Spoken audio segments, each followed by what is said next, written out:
Yenga ilongo ne jefe pakio sure. Asobe luka lupo. Egi mose kalaba. Ma bedo ngamane gi yedi, ngamane gi gik moko duto mage tich. Ma lupo. Kendo nane go rech mathoth mane konyo nyithinda ma moko kuomgi na puonjo mana gi tich mar rech.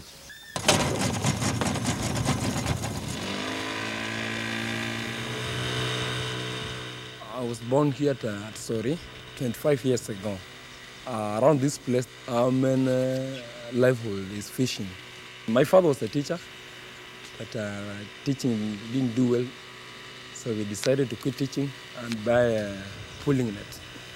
But that one came to change again, and we've been doing timber fishing. Opio and Felix are the victims and inheritors in an unprecedented transformation in the heart of Africa.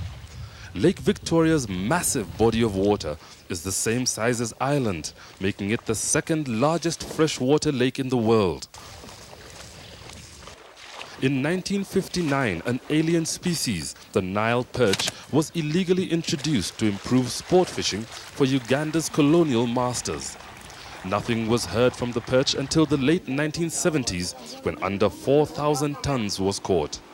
But this voracious predator was setting about Lake Victoria's unique indigenous fish with all the enthusiasm of a hungry hyena. Investors have always thought that it was a good business to get into.